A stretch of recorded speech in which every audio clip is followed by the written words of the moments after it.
거룩한 주님의 날에도 말씀을 사모하여 말씀 묵상을 위해 모니터나 스마트폰 앞으로 나오신 성도님들을 주님의 이름으로 환영하고 축복합니다. 오늘 우리가 묵상하게 되는 레위기 마지막 장인 27장 앞부분은 후세에 첨부된 내용일 것이다 라고 주장되어지기도 하는 부분입니다. 나중에 추가가 되었다라고 주장하는 이유는 어제 묵상 본문의 마지막 절인 26장 46절에서 이것은 여호와께서 시내산에서 자기와 이스라엘 자손 사이에 모세를 통하여 세우신 규례와 법도와 율법이니라 라는 말씀 때문에 하나님께서 주신 제사제도와 성막의 운영 등에 대한 말씀을 마무리하고 끝내시는 듯한 인상으로 그렇게 말씀이 전개되어지고 있기 때문에 그렇습니다. 그런데 하나님께서 시내산에서만 규례를 주시고 끝내신 것이 아니라 이스라엘이 광야 생활을 하는 중에도 어떤 규정들을 주시는 경우들이 신명기서 말씀을 보게 되면 나타나는 경우도 있기 때문에 그래서 시내산에서 율법을 주신 뒤에 모든 것이 다 끝났다 그런 것이 아니라 그래서 나머지 것들은 후대에 추가된 것이다 라고 그렇게 보기는 어려울 것입니다. 그러면 모세는 왜 27장에서 광야에서 주신 그 말씀을 또 다른 율법서라고 할 수 있는 민수기에 기록하지 않고 레위기에 기록을 하였던 것일까요? 레위기는 지금까지 거룩한 것과 부정한 것을 구분하고 성막을 어떻게 유지하며 그래서 얼마나 자주 제물을 드려야 하고 어떤 제물을 드려야 하는가에 대해서 기록하였었습니다. 그리고 이것을 통해 이 제물을 먹고 사는 제사장들과 그 가족들의 생계는 해결이 된다는 것을 알 수 있는데요. 그런데 그 이외에 성막과 나중에 지어질 성전을 유지하는 데 드는 비용은 그럼 어떻게 해결해야 되는가라고 하는 문제가 있었습니다. 제사장들이 제사장들의 몫으로 받는 그 할당된 고기가 있었습니다. 그런데 그 고기가 아무리 많아도 거룩한 것이었기 때문에 이웃들과 나눌 수 없었고 또 돈을 마련하기 위해서 그것을 시장에 내다 팔 수도 없었습니다. 그렇기 때문에 레위기에 기록된 율법을 경청하던 사람들에게 성전 유지비를 조달하는 것은 굉장히 큰 문제로 그들 가운데 부각될 수밖에 없었습니다. 그래서 레위기 27장에서는 이 문제에 대한 해법을 제시하고 있는 것입니다. 그러면 이 가운데서 27장 2절에서 말씀하고 있는 만일 어떤 사람이 사람의 값을 여호와께 드리기로 분명히 서원하였으면 너는 그 값을 정할지니 라는 이 말씀을 우리가 어떻게 이해하고 받아들여야 할까요? 이 말씀의 의미를 쉬운 성경에서는 조금 더 명확하게 이야기해 주고 있는데요.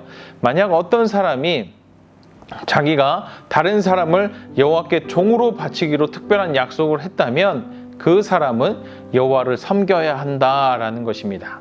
이것은 나시린의 서원과 조금 비슷하다고 할 수 있는데요. 나시린은 일정한 기간 동안 성전에서 섬기는 제도를 말합니다. 그런데 2절에서 말하고 있는 것이 나시린과 다른 것은 2절에서 말하는 것은 평생 동안 성전에서 일하는 것을 말하고 있다라는 것입니다.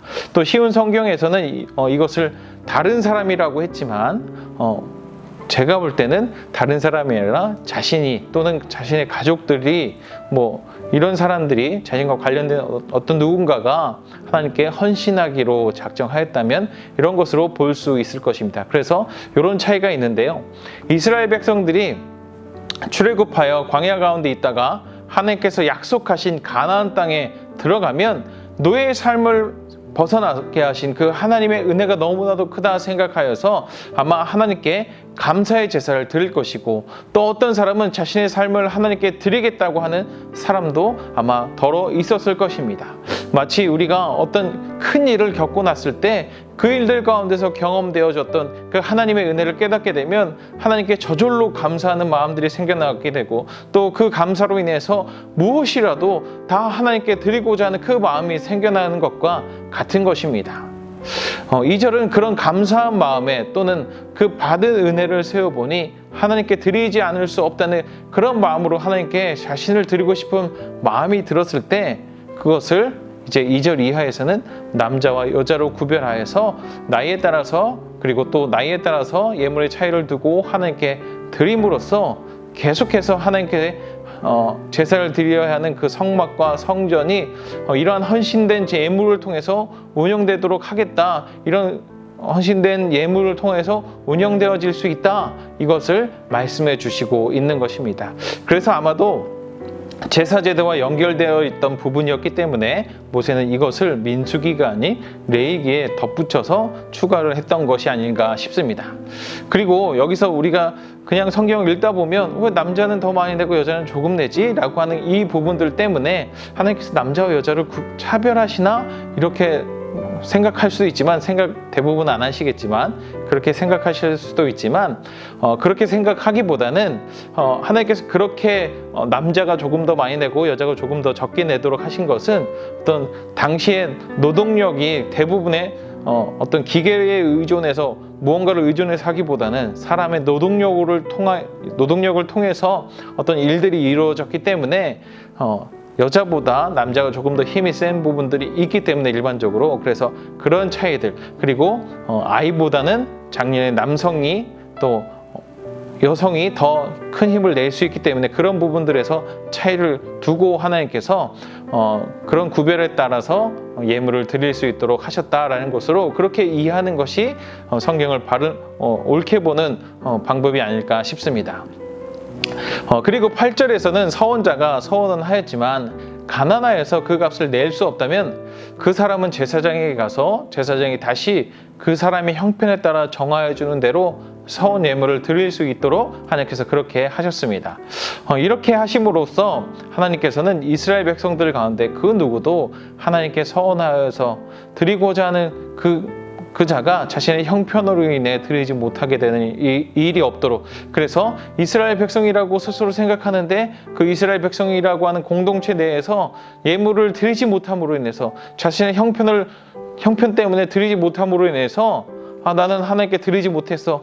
그러니까 난 하나님의 백성이 될 수 없나 봐. 이런 생각들을 하지 않도록. 그래서 하나님의 백성이라고 하는 그 공동체 내에서 어떤 누구도 물질 때문에 소외되지 않도록 하나님께서는 그렇게 세심하게 배려하시고 계시다는 것 우리는 여기서 또한 볼 수 있는 것입니다. 또 그렇기 때문에 우리도 우리와 함께 공동체를 이루어가는 우리 교회 성도들 가운데 그런 사람들이 있다면 그런 성도님들이 있다면 우리가 그분들도 세심하게 돌아보고 또 배려할 수 있는 소외되는 마음이 들지 않도록 우리가 세심하게 모든 일들 가운데 배려하고 또 돌아보는 우리가 또 되어야 될 것입니다. 또 하나님께서 이어서 말씀하신 내용을 보면 서원하여 드리는 것이 가축이면 자신이 원래 드리려고 했던 것이 더 좋은 것이어서 조금 안 좋은 것과 바꾸려 하지 말라라고도 말씀하십니다.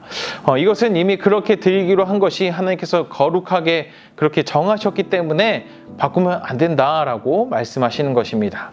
또 자신의 집을 하나님께 드리겠다고 하였던 자가 그것을 물으려고 한다면 자신이 드리기로 했던 집값의 20%를 더 내면 그 집을 자신이 소유할 수 있다라고도 말씀하십니다.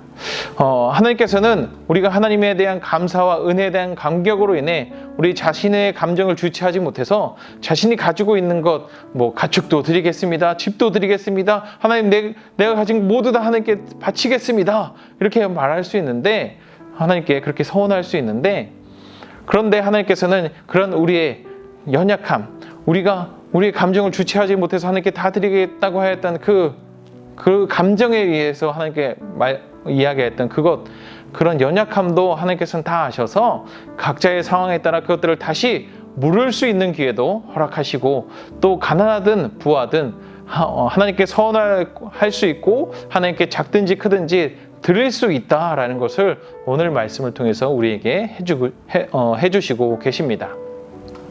그래서 우리는 이 말씀을 통해서 이런 것들을 깨달을 수 있지 않을까 싶습니다. 우리가 서원한 것이 있다면 그것을 최선을 다해서 서원한 것을 지키려고 노력해야겠다.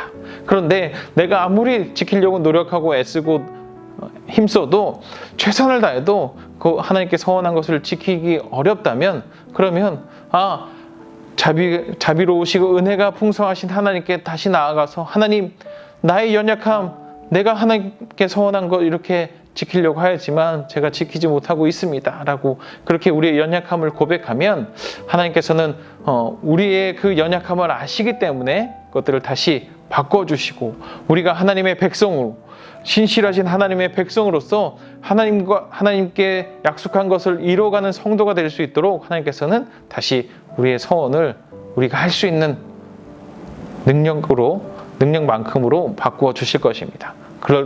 그렇기 때문에 우리가 서원한 것을 무조건 지키지 않아도 된다 이런 것이 아니라 서원하였다면 최선을 다해 지키려고 하고 그것을 최선을 다해 지키려고 하였지만 못하였다면 하나님께 나아가서 그것들을 고백한다면 하나님께서 바꾸어 주신다라는 것입니다.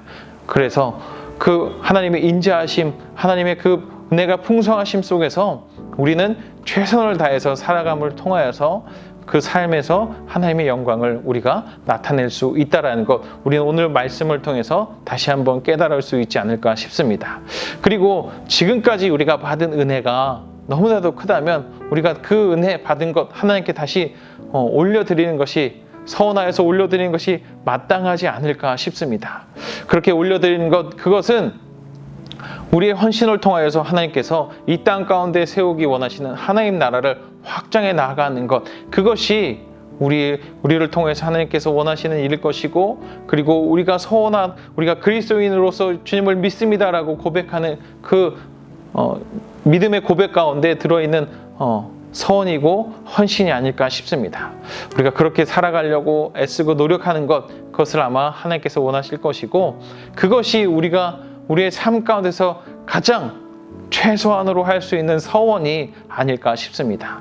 우리의 삶을 통해서 이 땅 가운데 하나님 나라를 확장시켜 나가는 것, 그것이 우리 그리스도인 모두의 서원이 될 것이고, 우리가 할 수 있는 가장 첫 번째 되는, 그리고 어떻게 보면 가장 적은 서원이 아닐까 싶습니다. 그래서 그리스도인으로서 오늘 거룩한 주일을 보내시면서 어떻게 하면 하나님의 영광을 나타내며 살아갈 수 있을까? 어떻게 하면 나의 삶을 통해서 하나님 나라가 확장되어지고 하나님의 영광을 내가 나타낼 수 있을까? 그런 고민을 하시면서 오늘 하루를 살아가시는 성도님들 되셨으면 좋겠습니다. 그래서 우리를 통해서 하나님 나라가 확장되어지고 우리 모두의 삶이 그렇게 하나님의 영광을 나타내는 삶, 그리고 오늘 주일 하루가 되시는 성도들 모두가 되시기를 주님의 이름으로 축원합니다.